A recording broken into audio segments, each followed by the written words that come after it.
नमस्कार साथियों, बहुत बहुत स्वागत और अभिनंदन है आप सबका हमारे इस हिंदी पथ चैनल पे। साथियों, हम आशा कर रहे हैं आप लोगों की पढ़ाई अच्छे से चल रही होगी। तो साथियों, बिना देरी के पहला प्रश्न लेते हैं कि देहाती दुनिया के रचनाकार हैं तो कौन हो जाते हैं। यहाँ पे हो जाएगा कि पद्मलाल पुन्नालाल बख्शी हैं, हजारी प्रसाद द्विवेदी, या फिर शिवपूजन सहाय, या फिर बलभद्र दीक्षित यहाँ पे पठीस माने जाते हैं। कौन यहाँ पे आंसर, कौन सा यहाँ पे हो जाता है सही?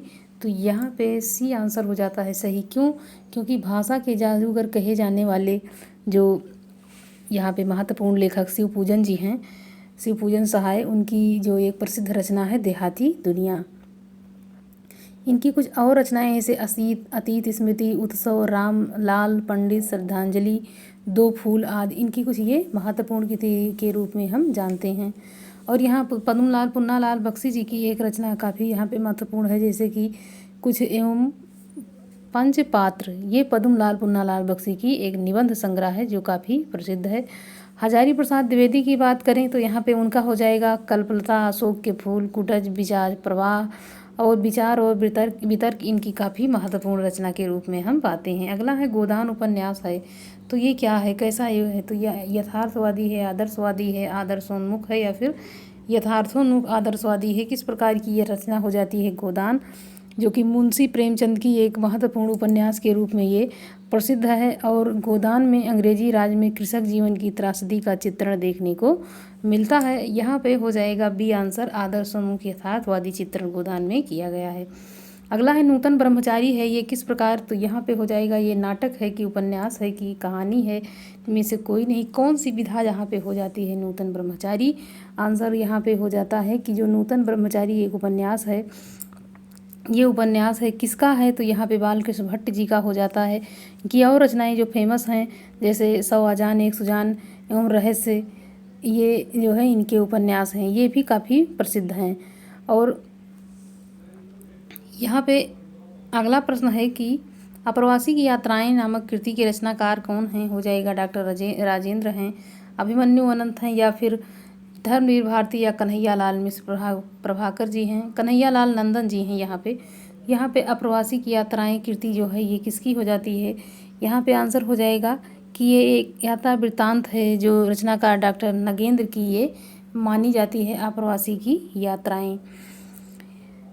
ये देखा जाता है तो धर्मवीर भारती की यहाँ पे कुछ प्रसिद्ध यात्रा वृत्तांत जैसे यूरोप की यात्रा, उसके बाद यात्रा चक्र, उसके बाद ठेले पर हिमालय, ये यहाँ पे देखने को मिलता है। कन्हैया लाल नंदन जी का धरती और लाल गुलाबी चेहरे, ये हो जाता है उनका। और यहाँ पे नगेंद्र जी का एक काफ़ी प्रसिद्ध जो यात्रा वृत्तांत है वो जाएगा यात्रा वृत्तांत तंत्र लोक से यंत्र लोक तक, ये काफ़ी प्रसिद्ध है। अगला यहाँ पे प्रश्न लेते हैं, ये आंसर हो जाता है सही। अगला है कि देवनागरी लिपि का सर्वप्रथम प्रयोग कहाँ हुआ? तो यहाँ हो जाएगा पाणिनि कृत अष्टाध्यायी में, अपभ्रंश में, अमीर खुसरो की पुस्तकों में, जय भट्ट के शिलालेखों में, किसमें होता है? यहाँ पे ए हो जाएगा, बी हो जाएगा, सी, या फिर डी आंसर हो जाता है। जो देवनागरी लिपि है इसका प्रयोग देखा जाता है तो सबसे पहले जो जय भट्ट के शिलालेखों में संवत 456 में ये देखने को मिलता है। अगला प्रश्न है कि निम्नलिखित में से कौन सी बोली उत्तर प्रदेश की नहीं है? हो जाएगा कन्नौजी है, ब्रज है, खड़ी बोली, या फिर जयपुरी। तो जयपुरी ये उत्तर प्रदेश की ना होकर के ये राजस्थान की हो जाती है, बाकी यहाँ पे उत्तर प्रदेश की हैं। मध्यकालीन भारतीय आर्य भाषा काल क्या है? यहाँ पे ए होता है, बी होता है, सी, या फिर डी। तो यहाँ पे जो आंसर सही बताता है, जो मध्यकालीन आर्य भाषा का जो काल है ये 500 ईसा पूर्व से 1000 तक ये माना जाता है। तो ए आंसर हो जाता है इसमें सही। अगला यहाँ पे प्रश्न है कि जयपुरी का स्थानीय नाम क्या हो जाएगा? यह हो जाएगा तारणी, हो जाएगा बांगड़ी, या फिर डूडरी, या फिर कुरमाउज्जल, ये कौन सा यहाँ पे आंसर हो जाता है सही? तो यहाँ जो जयपुरी बोली है ये डुढाड़ी यहाँ पे जो स्थानीय भाषा के रूप में इसको हम जानते हैं। अगला यहाँ पे है कि मथुरा वृंदावन में प्रख्यात कौन सी बोली प्रसिद्ध है? हो जाएगा संस्कृत है, ब्रज है, मारवाड़ी, या फिर मराठी। तो मथुरा वृंदावन की बात चलती है तो वहाँ की एक प्रसिद्ध जो बोली है जो काफ़ी सब लोगों को पता होगा कि ये ब्रज है। जैसे अवध में बोली जाने वाली अवधी हो जाती है, वैसे राजस्थान मतलब ब्रज क्षेत्र मथुरा में बोली जाने ब्रज हो जाती है। अगला है इनमें से कौन सा वर्ण घोष है? होता है कि का है कि खा है कि चा है कि गा है।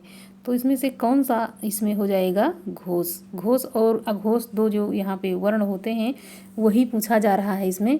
तो जो स्पर्श व्यंजन के प्रत्येक वर्ग का जो तीसरा व चौथा व वर्ण क्या हो जाता है, तीसरा चौथा व पांचवा वर्ण घोष वर्ण होता है, जबकि आगे का पहला और दूसरा जो होता है यहाँ पे अघोष हो जाता है। डी आंसर इसमें हो जाएगा सही। अगला है कि निम्न से कौन सा शब्द स्वर का वर्गीकरण नहीं है। तो प्लित है, स्वर है, हास्य है, संयुक्त है या फिर द्वितीय है। कौन सा इसमें जो है शब्द स्वर का वर्गीकरण नहीं करता है। तो ये कौन सा हो जाएगा जो इसमें, तो ये जो द्वितीय होता है ये क्या होता है, ये स्वर के अंतर्गत नहीं आता है, जबकि जो भी यहाँ पे दिख रहे हैं ये सब स्वर के अंतर्गत आते हैं। द्वितीय यहाँ पे देखा जाए तो ये व्यंजन की ध्वनि के रूप में जाना जाता है। जिन स्वरों के उच्चारण में दो मात्रा का समय लगता है या दोगुना समय लगता है उसको क्या कहते हैं, उसको प्लुत कहते हैं, गुरु कहते हैं, मूल कहते हैं या फिर लघु कहते हैं। तो यदि 2 गुना समय लगता है तो वहाँ पे वो जो ध्वनि होती है वो दुगुना हो जाता है, वो गुरु हो जाएगा। यदि 3 गुना समय लगता है तो वो प्लुत हो जाता है। और जब हम मूल स्वर का उच्चारण करते हैं तो उसमें सबसे कम समय लगता है, वहाँ पे वो लघु वर्ण रहता है। अगला यहाँ पे प्रश्न है कि वियोग श्रृंगार की कितनी दशाएं मानी गई हैं। तो हो जाएगा कि 8 हैं कि 6 हैं कि 10 हैं या फिर 4 हैं। तो वियोग श्रृंगार की कितनी दशाएं मानी जाती हैं। ये वियोग श्रृंगार की जो दशाएं हैं वो लगभग 10 मानी जाती हैं। काफ़ी महत्वपूर्ण प्रश्न है साथियों ये। तो 10 जो है दशाएं मानी गई हैं।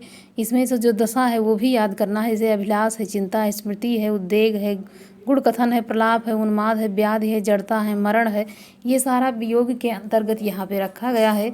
अगला यहाँ पे प्रश्न है कि बोरो सब रघुवंश कुठार की धार में बारन बाज शरत थाही बान की वाय उड़ाए के लक्षण लच्छो करो अरिहा समर त्याही। तो यहाँ इस पंक्ति में जो रस पूछा जा रहा है कौन सा है, अद्भुत है, करुण है, वीर है या फिर रौद्र है।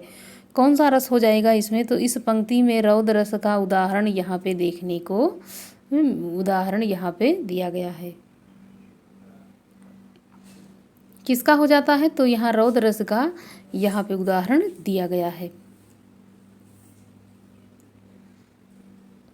अगला प्रश्न है कि भरत मुनि ने रसों की संख्या कितनी मानी है। यहाँ पे 8 मानी है, 11 मानी है, 10 मानी है या फिर 9 मानी है। तो भरत मुनि के अनुसार देखा जाता है तो उन्होंने रसों की संख्या कितनी मानी है, 8 मानी है। और वैसे जो है रसों की संख्या कितनी मानी जाती है, तो वहाँ पे जो है रसों की संख्या 11 सही हो जाता है। अगला यहाँ पे है कि जो है नारी कुमुदनी अवध सर रघुपत बिरह दिनेश अस्त भय प्रगटातीत भई निरखि राम राकेश। कौन सा यहाँ पे हो जाता है, अलंकार पूछा जा रहा है, रूपक है, पुनरोक्ति है, वक्रोक्ति है, उपमा है। यहाँ पे कौन सा अलंकार हो जाएगा। तो इस पंक्ति के माध्यम से यहाँ पे उपमेय और जो है राम क्या है, उपमेय है, और राकेश क्या है, उपमान है। यहाँ पे एकता दर्शाई गई है, इसलिए यहाँ पे आपको रूपक अलंकार जो है सही हो जाता है आपका। अगला है कि भ्रांतिमान अलंकार वहाँ होता है जहाँ गुण धर्म और सदृश्य के कारण उपमेय को उपमान समझ लिया जाता है, कि उपमेय में उपमान के संशयात्मक ज्ञान का उत्पन्न हो जाए, या फिर गुण धर्म में सदृश्य के कारण उपमान में उपेक्षीय समझ लिया जाए, या उपमान में उपमेय का संशयात्मक ज्ञान उत्पन्न हो जाए। यहाँ पे जो भ्रम उत्पन्न हो जाता है, तो यहाँ पे कौन सा यहाँ पे आंसर देखने को मिलता है सही। तो जहाँ गुण और धर्म आदि के सदृश्य के कारण उपमेय को उपमान जो है क्या कर लिया जाता है, गुण धर्म सदृश्य के अनुसार जब उपमेय को उपमान समझ लिया जाता है तो वहीं पर हो जाता है ये ए आंसर हो जाता है, भ्रांतिमान अलंकार यहाँ पे हो जाएगा। अगला है साथियों की कमल कोमल कर में संप्रीत, इस पंक्ति में किसका लोप हुआ है। हो जाएगा कि वाचक शब्द का, कि उपमेय का, कि उपमान का, या फिर समान धर्म का। तो किसका लोप यहाँ पे देखने को मिलता है। तो कमल कोमल कर में संप्रीत पंक्ति में वाचक शब्द से का मतलब से का यहाँ पे लोप कर दिया गया है। तो यहाँ पे जो आंसर सही हो जाता है ए यहाँ पे सही हो जाएगा, क्योंकि जो वाचक शब्द से है उसी का यहाँ पे लोप कर दिया गया है। किस छंद के प्रत्येक चरण में 28 मात्राएं होती हैं और 14 और 16 मात्राओं पर यति होती है? हो जाएगा कि सवैया है कि रोला है कि हरि गीतिका या फिर दोहा। तो यहाँ पे क्या हो जाएगा यहाँ पे हरि गीता सममात्रिक छंद के अंतर्गत यहाँ हो जाता है सही, जिसके प्रत्येक चरण में 16, 12 तथा 14 मात्राओं के क्रम में 28 मात्राएं होती। अंत में गुरु का होना अनिवार्य होता है। आंसर यहाँ पे सही हो जाता है। यहाँ पे जो छंद में जो मात्राएं होती हैं, कितने मात्रा पर यति है और कितने पे मतलब जो है कौन सा मात्रिक है, किसके मेल से बना है, इस प्रकार के छंदों को अच्छे से तैयार करना है कि ताकि छंद से आने वाले कोई भी प्रश्न में दिक्कत ना हो। अगला यहाँ पे है कि उपेंद्र बज्जा किस प्रकार का छंद है साथियों? यहाँ पे हो जाएगा मात्रिक है, वर्णिक है, मात्रिक, अर्ध सम्मात्रिक या फिर विषम मात्रिक। तो यहाँ पे जो आंसर सही हो जाता है उपेंद्र बज्जा वर्णिक छंद के अंतर्गत यहाँ पे हो जाता है। किसके अंतर्गत? तो ये वर्णिक छंद के अंतर्गत यहाँ पे उपेंद्र बज्जा हो जाता है। अगला प्रश्न है जिसका वर्ण क्रम लघु मध्य अंत लघु, उसका जो है गण यहाँ पे हो जाएगा भगड़ हो जाएगा, जगड़ हो जाएगा, तगड़ हो जाएगा या फिर यगड़ हो जाएगा। तो लघु और उसके बाद मध्य में गुरु, अंत में लघु, तो ये क्या हो जाता है? तो यहाँ पे ये जगड़ हो जाता है।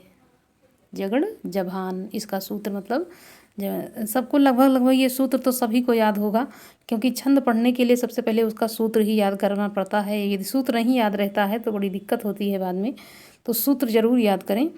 नरेश का सही संधि विच्छेद क्या होगा? नर प्लस एस, नरे प्लस सा या फिर नरे प्लस ना प्लस रेस या फिर नर प्लस ईसा। आंसर यहाँ पे हो जाता है कि जो नरेश का संधि विच्छेद है नर प्लस यहाँ पे ईसा है, यहाँ पे डी आंसर हो जाता है सही। अगला प्रश्न है यहाँ पे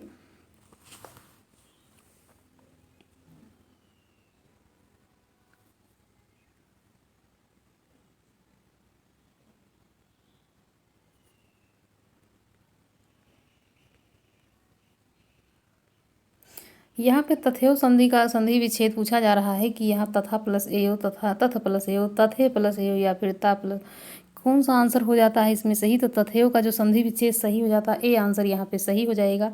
अगला प्रश्न है यहाँ पे अत्याचार का संधि विच्छेद क्या हो जाएगा? अति प्लस आचार, अत्या प्लस चार, अत्य प्लस या फिर अत्या प्लस, तो कौन सा आंसर यहाँ पे हो जाता है सही?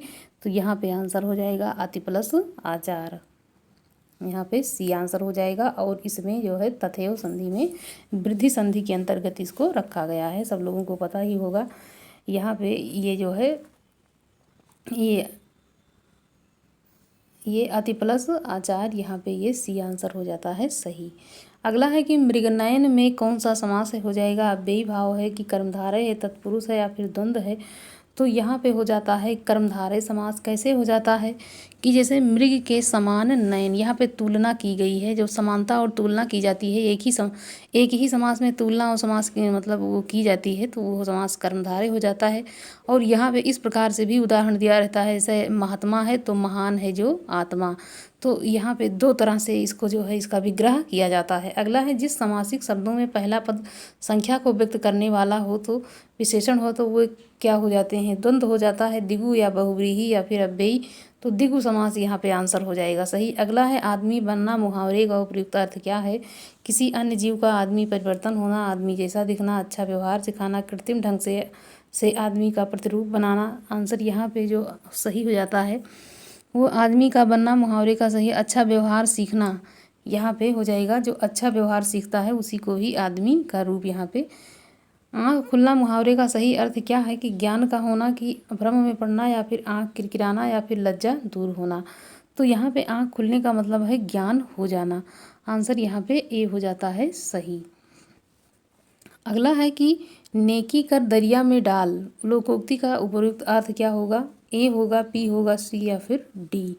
तो यहाँ पे जो आंसर सही हो जाता है नेकी कर दरिया में डाल, मतलब उपकार करके उपकार की बात को भूल जाना, या यहाँ पे हो जाता है कि उपकार करो और उपकार की बात को भूल जाओ, क्योंकि जो लोग होते हैं इस प्रकार के, वो यहाँ पे आंसर बी सही हो जाता है।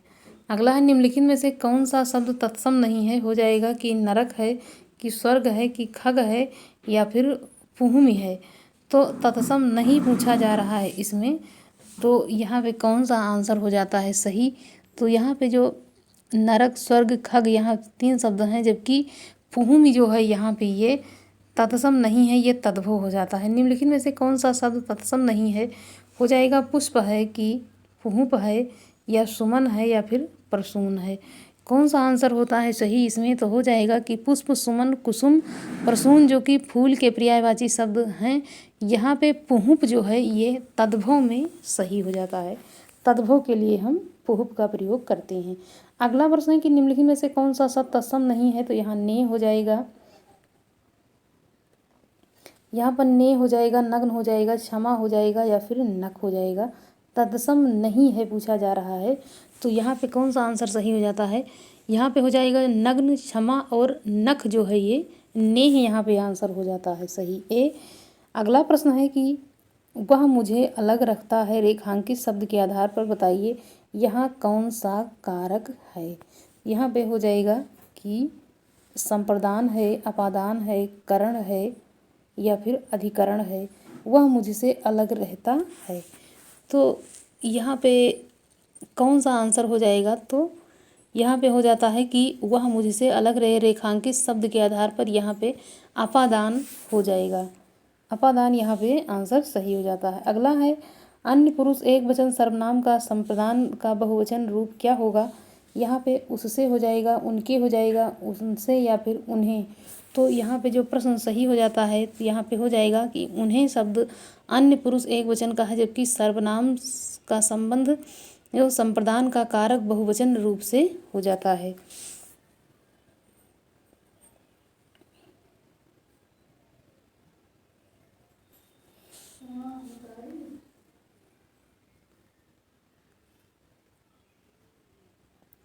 हथियाना, चिकनाना किस प्रकार की क्रिया है? यहाँ पे हो जाएगा कि नाम धातु है कि प्रेरणार्थक क्रिया है, यौगिक क्रिया है, संयुक्त क्रिया है। ये किस प्रकार का प्रश्न है? यहाँ पे हो जाएगा जो हथियाना, चिकनाना नाम धातु क्रिया है, जबकि संज्ञा विशेषण बनाने वाली धातु को क्रिया को नाम धातु हम कहते हैं। जैसे हाथ से हो जाएगा तो हथियाना हो जाएगा, कार्य से यहाँ पे लाद से यहाँ लतनयाना हो जाएगा, चिकना से यहाँ पे चिकनाना हो जाएगा। तो यहाँ पे जो आंसर सही हो जाता है वो यहाँ पे हो जाएगा।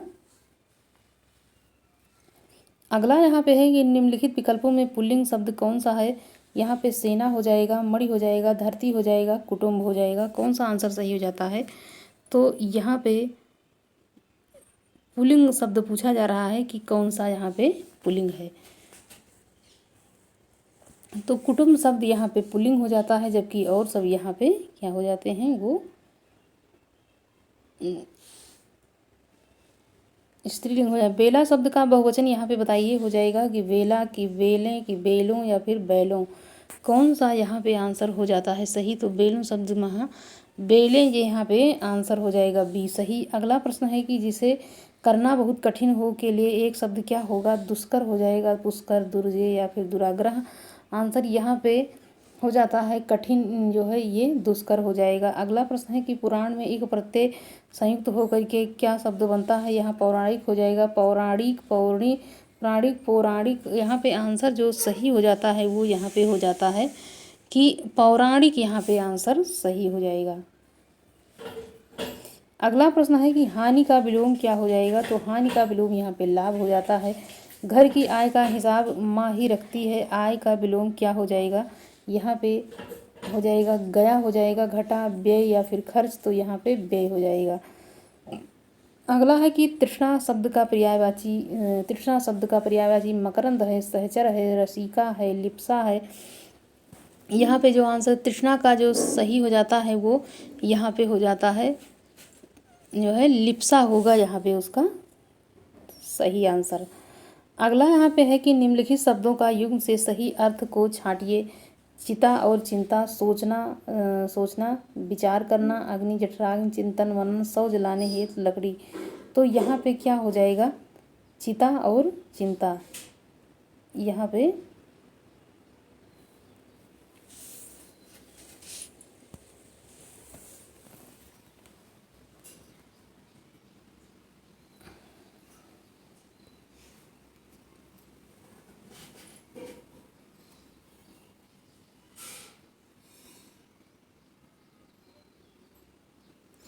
एक वाक्य अशुद्ध है जिसका चयन कीजिए। यहाँ पे हो जाएगा उसके अंग सजाए गए, यह सब आपकी कृपा है, उसने मुझे दिल्ली दिखाई, वह बुद्धिमती स्त्री है। यहाँ पे कौन सा आंसर हो जाएगा सही? यहाँ पे हो जाता है कि उसके अंग अंग सजाए गए में अंग शब्द एक बार आया है, अतः यह जो है अशुद्ध वाक्य है। यहाँ पे एक बार सजाया गया। अगला है कि एवं आपातत का हिंदी में अनुवाद हो जाएगा कि तुम गिर रहे हो, तुम लोग गिर रहे हो, तुम लोग गिर गए, तुम गिर सकते हो। तो यहाँ पे कौन सा आंसर सही हो जाएगा? तो यहाँ हो जाएगा तुम लोग गिर गए।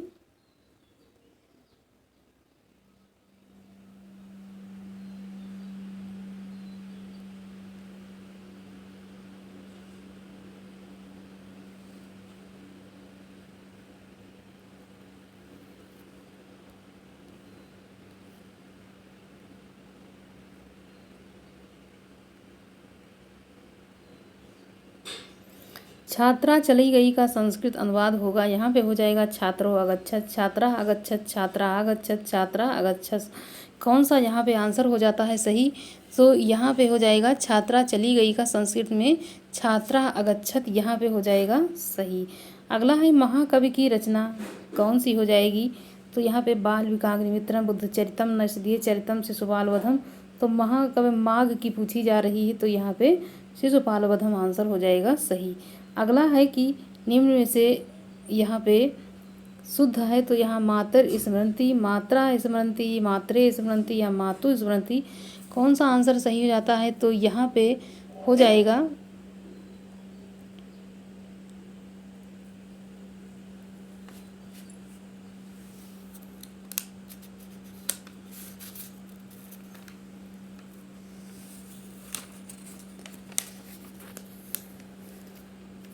यहाँ पे 70 डी आंसर। यहाँ पे डी आंसर हो जाएगा सही। अगला प्रश्न है कि विधि शब्द किस लिंग में प्रयुक्त होता है? यहाँ पे हो जाएगा कि पुल्लिंग में है कि स्त्रीलिंग, नपुंसक लिंग या ये तीनों में। तो यहाँ पे किस में इसका प्रयोग देखने को मिलता है? यहाँ पे पुल्लिंग में इसका प्रयोग देखने को मिलता है।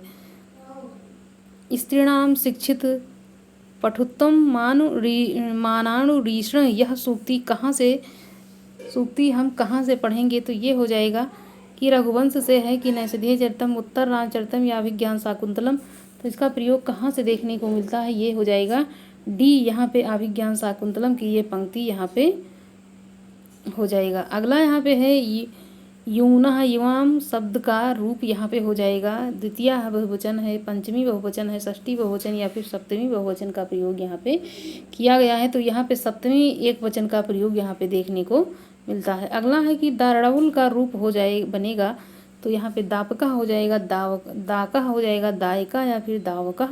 यहाँ पे आंसर जो सही हो जाता है सी आंसर, यहाँ पे दायका हो जाएगा।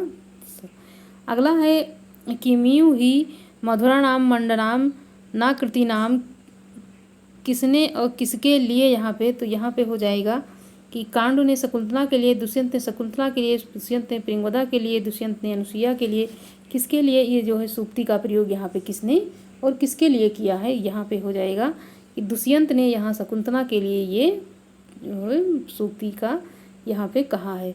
मोदय रूप में होगा, तो यहाँ पे हो जाएगा मोद, यहाँ पे ए हो जाएगा, बी हो जाएगा, सी या फिर डी। कौन सा आंसर यहाँ पे हो जाता है सही? यहाँ पे ए आंसर हो जाएगा। मुद लोट लकार का उत्तम पुरुष एक वचन का यहाँ पे रूप हो जाता है मोदय। अगला है कि अग्निराजते का संधि विच्छेद क्या हो जाएगा? यहाँ पे अग्निराजते, अग्निराजते, अग्निराजते या फिर अग्निरजते। यहाँ पे जो आंसर सही हो जाता है ए, यहाँ पे अग्निराजते यहाँ पे सही हो जाएगा। अगला है में से कौन सा युग्म अशुद्ध है? हो जाएगा शकुंतला, अभिज्ञान शाकुंतलम, दमयंती, उत्तर रामचरितम, सुदीक्षाण, रघुवंशम, बसंत। यहाँ पे मिक्ष कटिकम, किससे यहाँ पे मतलब जो है असंगत है युग्म, कौन सा यहाँ पे सही नहीं है? यहाँ पे बी हो जाएगा दमयंती, यहाँ पे उत्तर रामचरितम में, जबकि दमयंती का जो है उसमें तो सीता का रहता है उत्तर रामचरितम। साथियों यहाँ पे हमने जो है कुछ जो बचे हुए प्रश्न थे उसको यहाँ पे हमने प्रस्तुत किया। साथियों हम आशा कर रहे हैं आप लोगों को अच्छा लगेगा। तो साथियों यदि अच्छा लगे तो लाइक करें और साथियों में दोस्तों में ज़्यादा से ज़्यादा शेयर करें और अच्छा लगे तो चैनल को सब्सक्राइब भी करें। धन्यवाद।